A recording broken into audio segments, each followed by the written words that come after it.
Why do so many people hate Valorant? Ooh, ooh, ooh. Okay, I think I understand why. Hating on Valorant has been a pretty popular thing for a while now. It's one of those games people just don't take seriously when they talk about tactical shooters. I mean, anytime I ask people if they want to play Valorant with me, they always say, "Dude, are you gay?" There are even content creators out there way more successful than I am who have built their channels just by hating on Valorant. But it's also one of those games that people constantly claim is dying. Whether it's because of the complete mess of utility and abilities being spammed all over the place. What's going on? Flying all over! Look at him! This poor dude! What happened to him? Or players saying there's no real content since Riot Games only focuses on selling skins, or the fact that more and more Valorant content creators are finally starting to quit and move on to something else. I am quitting Valorant. It's safe to say that Valorant has probably been on a downward trajectory for a few years now. But despite all of the negativity surrounding the game, the reality is that I don't think Valorant is dying anytime soon. If you look at the Twitch numbers, it's always near the top, especially with how massive the esports scene is, breaking new viewership records almost every year. The longest I've ever had to wait in a queue to find a match was about 10 minutes, and they're still pushing Valorant onto other platforms like consoles and even recently announced Valorant Mobile. Without a real source of concurrent player numbers to back it up, I think we have to assume that Valorant still has a large audience willing to play every single day. And as much as I hate to say it, Riot Games is clearly doing something right to keep players engaged with Valorant long term. So in this new video format, I just want to try and highlight both the good and bad things about Valorant, and with the help of you guys in the comment section below, figure out whether Valorant should be played or skipped in 2025.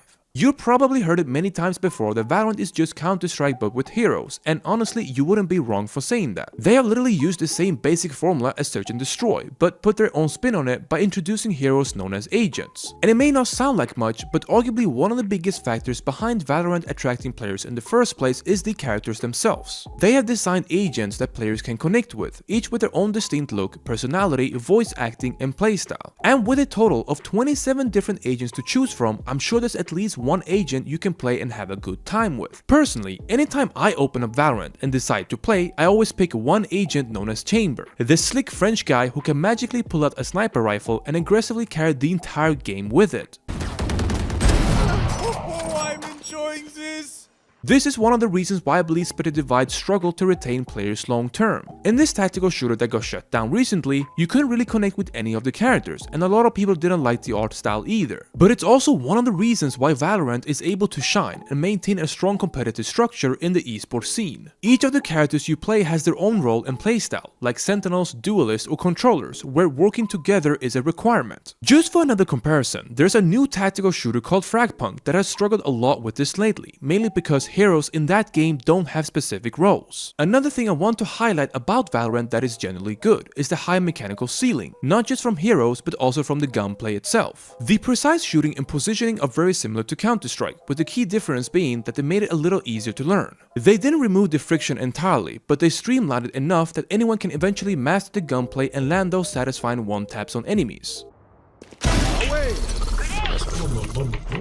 It's one of those games where, even if you have bad teammates, you still have a real chance at winning, especially if you're able to clutch a 1 versus 5. Last player standing. Trap destroyed. I don't think so.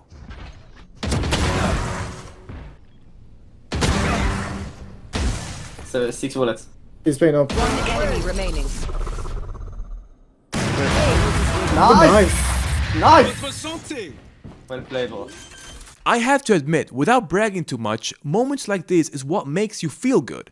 It's a fulfilling and rewarding experience when you're able to clutch in this fashion. The high mechanical ceiling is what separates Valorant and Counter-Strike from every other shooter out there. It's the opportunity you have to flex and outplay your opponents in the best way possible. The playstyle and role for each character along with the mechanical gunplay create the perfect recipe for a game like Valorant to have a strong competitive nature. It's what allows them to have such a popular competitive esports scene in the first place, where there are at least enough people willing to take the game seriously and climb in the ranked ladder. It's obviously not the easiest game to rank up in, because it requires a certain amount of skill and game knowledge. While Valorant is a game that's currently taken seriously from a competitive standpoint, this is where it starts to get really bad for the casual players. Riot Games is one of those developers notorious for introducing events and gameplay modes only to remove them a few weeks later, regardless of what the community says. And you probably heard this before, most of the current gameplay modes are really just used as a way to warm up your aiming skills. There are no dedicated servers or community-made content that allows players to play the game differently. They recently put out a video celebrating 5 years of Valorant, and if you check the comment section, you will see how upset people actually are. Riot Games continues to ignore long requested features and content, like a proper replay system that will help players review their matches and learn from their mistakes. Much like League of Legends, Riot seems to focus more on releasing new bundles and skins every new season, some costing well over $50 instead of adding meaningful features. And really, why spend that kind of money when you can buy an entire game and get way more value out of it? There's also a new problem that's been discovered with Valorant, which is the sheer amount of abilities that can kill you in the game.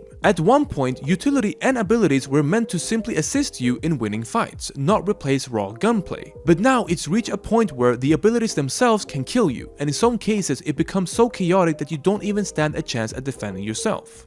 Incoming nukes! Nukes dropping down! Wall!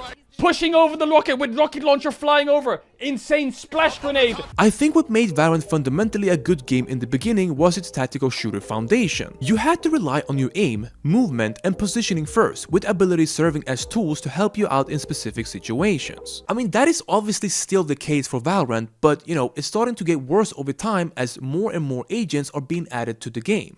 And lastly, one of the worst things about Valorant that so many other people do not want to respect the game for is the community. Yo, how does that make sense if you can't get the bomb site, you dumb? Much like League of Legends, Valorant has attracted a type of audience that is much younger and very soft in general. Valorant has this goofy and cartoonish style that is so vastly different from the military shooters out there. I mean, let's be honest here, Clove literally looks like a 15-year-old kid that doesn't really appeal to anyone except for girls. Now, I'm not saying that girls can't play tactical shooters, but it's pretty clear to me that Riot Games has sort of become more inclusive over time. This means that you will eventually have to play with people who are extremely toxic, especially when they start cussing in French. No, Okay, bro, chill. You're blaming everyone, shut up. chill, mais espèce de fils de pute, chill de quoi? T'as chier de baiser, tu vois, ça veut pas que tu trolles, espèce d'enfant de pute, là. There are even girls playing this game who become incredibly toxic just by playing Valorant. Shut the fuck up, bro. I do not care anything about you. You can cry about it. I don't know, you can tell your mom about me. Or the weird ass roleplay that some players do in the game. Look at entry, yeah? Okay, yeah, I'm watching. Come on, come on! Ah, ちょっと Or the guys that freak out as soon as they hear a girl speak on the microphone. Legit, do you need a pocket sky? Do you need a pocket sky? Pocket me. I have lost count of how many Sims and White Knights I have encountered in Valorant. It's not that people are bad human beings, they just don't know how to have normal interactions or treat others like normal people. This leads to other problems as well, like people going AFK or leaving the match entirely because of one argument or misplay that happened during the game. The point that I'm trying to make is that alongside League of Legends, Valorant has created a very weird ecosystem of players, to the point where it's considered one of the most toxic communities out there. And yeah, I get it, a lot of other games have toxic player bases too, but I would argue it's not on the same level as Valorant. This game has really hurt its own reputation over time, so much so that when you mention you play Valorant, people immediately think that you are crazy. And so, knowing all of the good and bad things about this game, should you really play or skip Valorant in 2025? You should probably skip Valorant unless you're someone who can tune out the community, mute your team, and just focus on playing your own game. If you have a competitive mindset and want something with a competitive structure where you can climb the ladder, and if you enjoy tactical shooters that require mechanical skill and offer those rewarding clutch moments, then yeah, Valorant can definitely deliver. But if you're someone who values healthy communication, a normal, less obnoxious player base, a developer that actually listens and adds meaningful content instead of just expensive skins, or if you're a casual player looking to just have fun, then Valorant probably isn't the game for you. Honestly, in most cases, I would just say skip Valorant entirely because, well, Riot Games, the developers behind this game, clearly has a record of just, making their games more toxic and worse over time.